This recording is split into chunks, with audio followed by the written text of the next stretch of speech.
Welcome to today's episode of Football Scientific with me, Aaron Sauter. I'm a writer for the UFL News Hub and the CFL News Hub. I cover the San Antonio Browns of the UFL and the Hamilton Tiger-Cats of the CFL. I cover the IFL, the Indoor Football League, the NAL, the National Arena League, and the ELF, the European League of Football. We also talk about the NFL during Football Scientific episodes. Joining me today is my co-host, Wolfie D. Woo!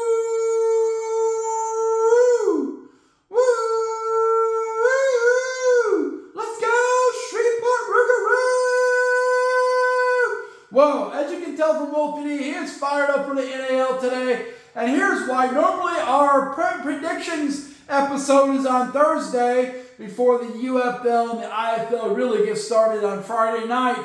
But this week, the NAL starts on Thursday. So to get in front of the NAL games, we're going to go through our predictions for the NAL. There's 2 games this weekend. We're going through our predictions for the 2 NAL games this weekend today. And then we'll catch up with the UFL and the IFL tomorrow, okay? We got a lot more to cover today other than the NAL predictions, okay? So with that in mind, so far in the NAL season, I'm 8-4. We are 8-4? We are 8-4. Me, Timmy, and Wolfie D are 8-4. Maybe Timmy went to Aqua Channel. Goodbye, Timmy. Goodbye, Timmy. Okay, got it.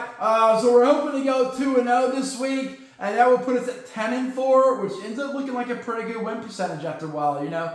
As we get more data points, it should look pretty good. I will say I have one emotional pick. Shreveport! Yeah, that's right. We like Shreveport Rougarou. It's just a fun name to say. Okay, so with that in mind, we're going to get started looking at these predictions real quick. So first, the NAL, 2 games being played.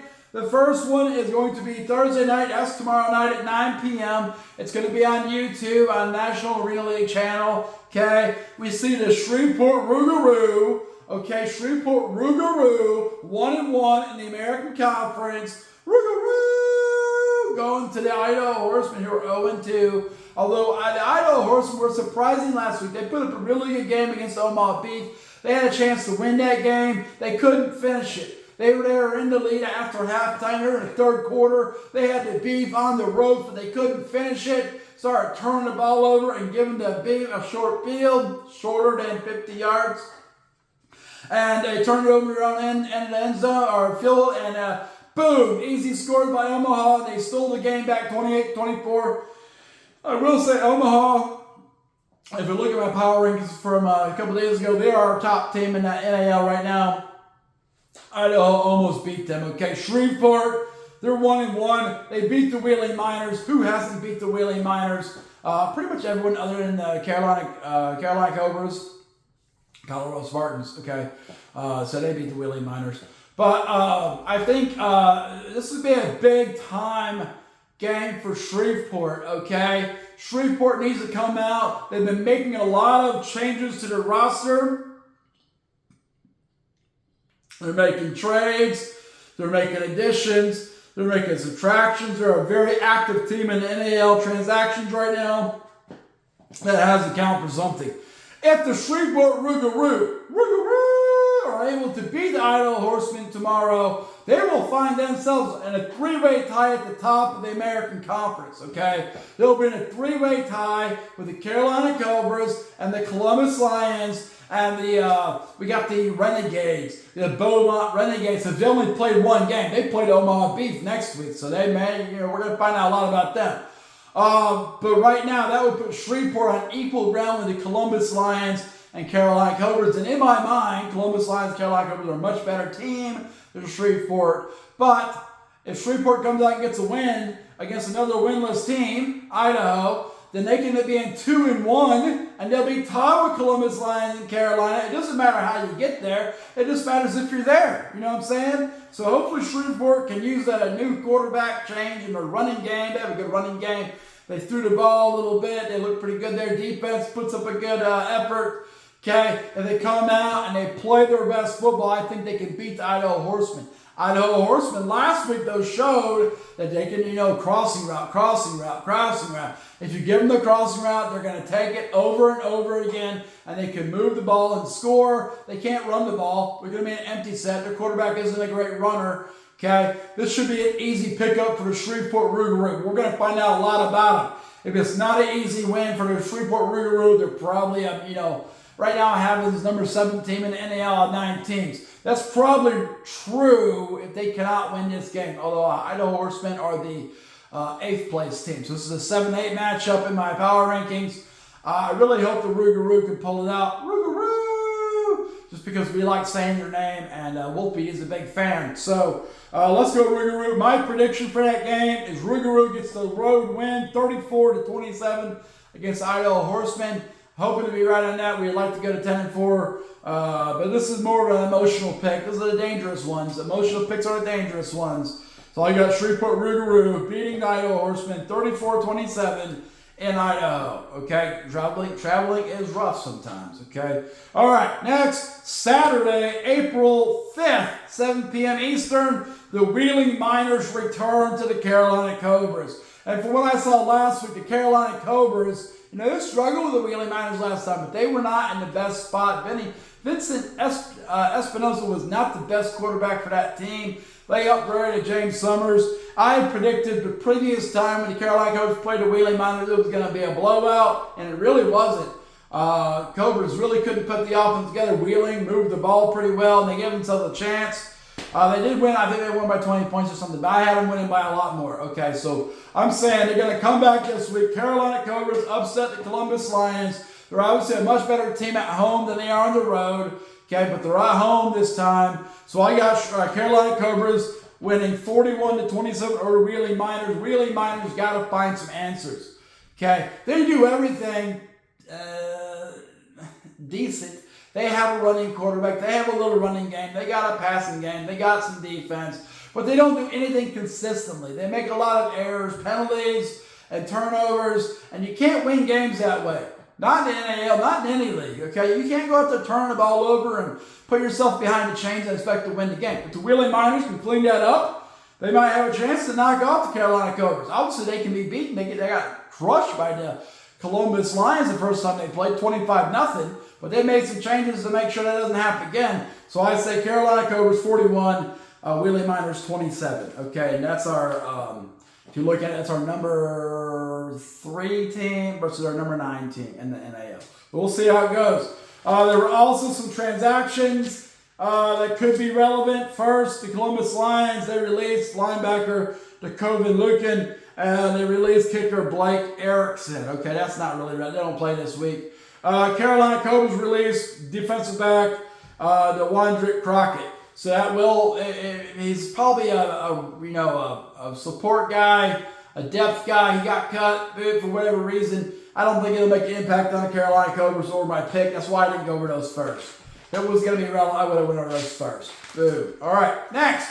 In the UFL. So first, some news I missed yesterday. I had it written down. I had the sheet, but I didn't get the sheet out. And that is for the Memphis Showboats. Ken Whisenhunt is returning to the Memphis Showboats. So if you remember right before week 1, right at the beginning of the week, Ken Whisenhunt said, I got to go. I got to go take a leave of absence because some personal reasons. And I really thought he wasn't coming back. I thought he saw the Memphis Showboats and he would be like, I am not coaching this team. I'm out of here. And that may be how he felt. He may have felt that way. But Jim Turner became the head coach. Tyler Vaughn, he called the offense. They had a chance to win last week. They lost 26-12. They had some turnover issues, but they competed well. They competed well against the Michigan Panthers. So we're going to find out more what that means this week. But I mean, they were functional. They were functional. That's better than last year. Although last year it's a little functional. I don't know.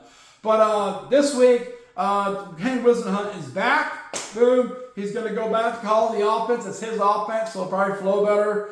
Or maybe it won't. We'll see. Jim Turner returns to coaching the offensive line. He did a good job of stepping in for Ken Whisenhunt when he was gone. DC Defenders, they released Lamont Galliard. He's an offensive lineman for them because they wanted to pick up, they wanted to re-sign offensive guard Liam Fornadell. Liam Fornadell is one of the top linemen in spring football in the past. And in 2023, he was an all-XFL lineman. He's been a lineman for DC Defenders for 2 years. He's a foundational player for them. Man, he was with the New England Patriots. I guess that's not going to happen, so he decided to come back to the UFL. So that pushed Lamont Galliard off the roster, but they brought in Liam Bordnell, which should make a dangerous team more dangerous. Their offense didn't play that well against Birmingham, so maybe they need some more protection. Also, I wrote an article about this tonight before I did the video. San Antonio Brahmas, they've had an exchange of tight ends. So I think I mentioned 2 days ago they released tight end Isaiah Gathings. Okay. Usually if you have a 50-man roster, so if you release a man, then you're going to bring someone on. And I thought maybe they'd bring an offensive line or something to fix that line, but they did not. They signed tight end Steven Stylianos. Okay. Steven Stylianos comes to the Brahmas after spending his time with the Tennessee Titans in 2024. He's 6'5", 251. That's a pretty good build for a tight end in the UFL. He played at Iowa from 2022 to 2023. He played 18 games, but during the time he only had 8 catches for 96 yards. Honestly, he feels like a blocking tight end, which they need for. They want to run some outside zone, and they couldn't get the edge sealed at all for that. They couldn't get a push outside, so you get no vertical lanes. That's where the O-line's getting beat down. You know, they try to get off. They get to an outside ending point, trying to stretch the defense, but you can't stretch the defense when you're getting pushed straight back. And now the running back can't see a lane to cut through, and it's just going to eat the running game up, okay? So that's what I saw from Birmingham last week against, who were they playing? Arlington Renegades. This guy might be a good blocking tight end for him. Alize Max, the receiving tight end, is more of a straight-up receiver. His blocking was atrocious last week. He did some split zones, and he is not physical. So maybe we're going to use Steven Stylianos as that H-back type and bring him across and kick some guys down in split zone. That might be better. Like I said, it's a blocking tight end for Iowa. Iowa is tight end university, so he might be pretty good. Before going to Iowa, he played 4 seasons at Lafayette College, which is an NCAA FCS school in Pennsylvania, okay, Patriot League. He played in 29 games. He had 65 catches, 534 yards, and 5 touchdowns. So at the lower level, FCS level, he was a receiving tight end. He was a pretty serviceable tight end, which opened the door for him to go to Iowa. 65 catches, 534 yards, 5 touchdowns. So he can play from the tight end position, probably an attached tight end, which makes him a good blocking tight end. That's what we saw at Iowa, outside zone. It makes sense. If they're trying to bring him to shore up the running game, we will see if that helps. Hopefully it helps. Let's go, Brahmas. Okay, next, UFL news. The director of football operations for the UFL, David Dykin, did some interviews and said it looks like expansion is likely in 2026 for the UFL. They had 2 teams. Seattle Sea Dragons are advertising that they're semi-advertising they're going to return. So UFL about to be a big announcement and stuff in Seattle. So Seattle Sea Dragons will probably come back. I predict the New Orleans Breakers will come back also. But that's just a guess. I didn't see anything about that. I'm just guessing. And usually if you bring an XFL team back, XFL conference, you're going to bring a USFL team back. USFL conference, they said they're bringing back 2 teams, so it makes sense. I would say New Orleans Breakers. But it could be Pittsburgh Ballers or something. I don't know. I don't know. Okay? That's what I know. I don't know. All right. Houston Roughnecks made some decisions. They got to make some moves. They released cornerback Marquise Wilson. He played at Purdue. Goodbye, Boilermaker. Goodbye. They released edge rusher Eyab Oki. Goodbye. He was the first-round pick for them in the 2020 college draft, and I believe in June or July. They dropped him. And they signed edge rusher Tayshawn Bauer to replace Eyab Oki. Okay, Birmingham Stallions have re-signed tight end Marcus Baugh because they had to put Petway on the injured list for 5 weeks, so they needed another tight end similar to the Brahmins. Okay, boom. All right, that's UFL news. We'll have our UFL and IFL picks tomorrow for this weekend's games, Friday, Saturday, Sunday games. In the NFL, okay, Philadelphia Eagles owner, they're having the league meetings right now. Philadelphia in Palm Beach, Florida. Philadelphia Eagles owner Jeffrey Lurie has hinted that you're going to do a contract extension for head coach Nick Sirianni. They won the Super Bowl last year, and he's been pretty good, so they should probably extend him. He deserves a reward. Okay, Kansas City Chiefs randomly said they expect wide receiver Rashee Rice to be ready for training camp. They're not planning on a sit-out or anything.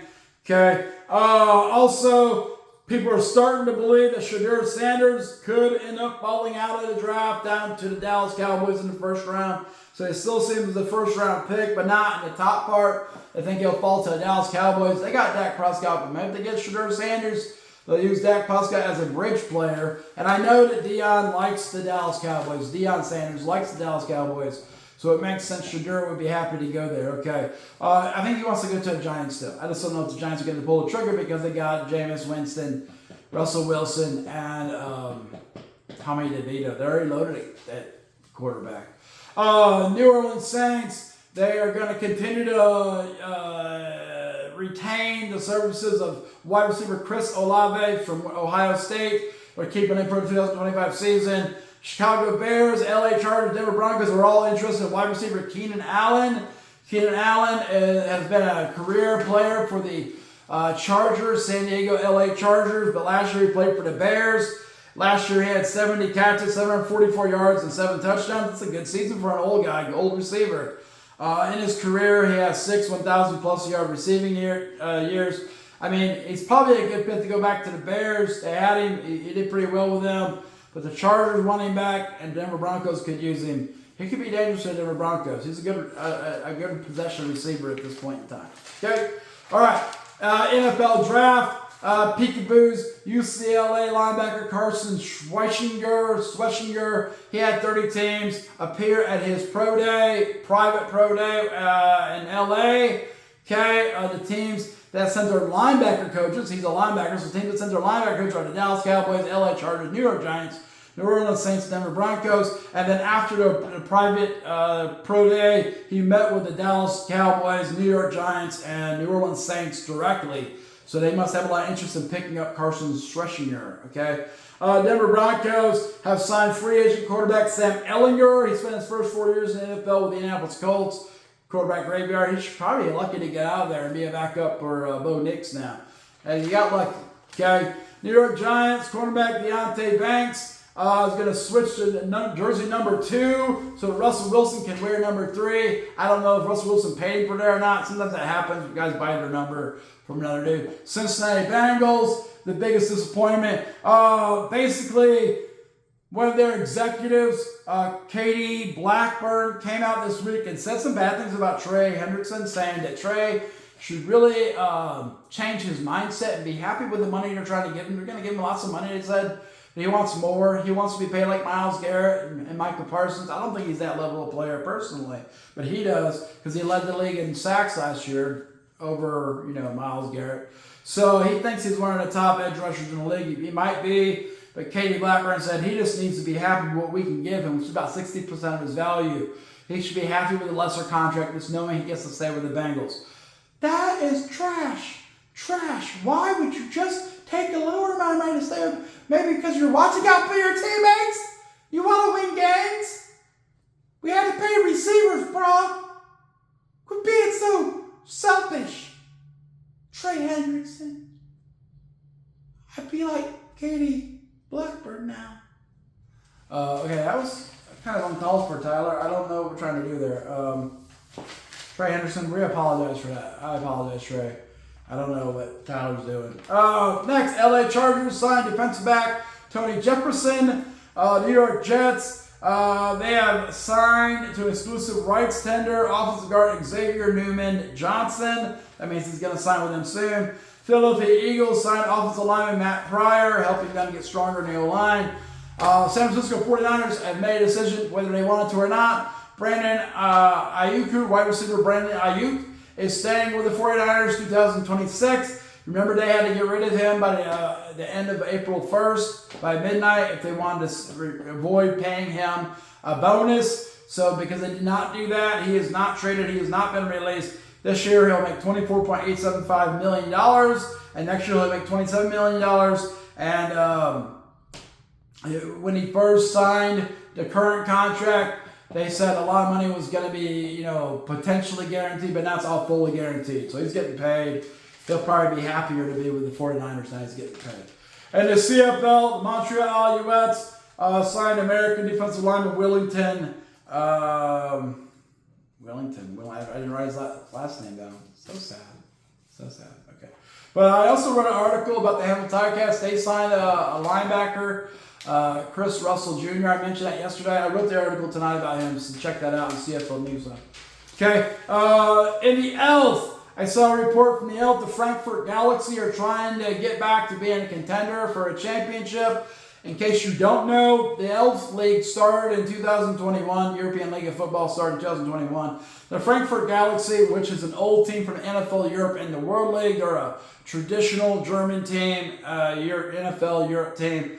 Okay, they won the first ELF championship in 2021 versus the Hamburg Sea Devils because they had Glenn Tunga, which is one of the better players in the league. You got Glenn Tunga, you're probably going to win a championship.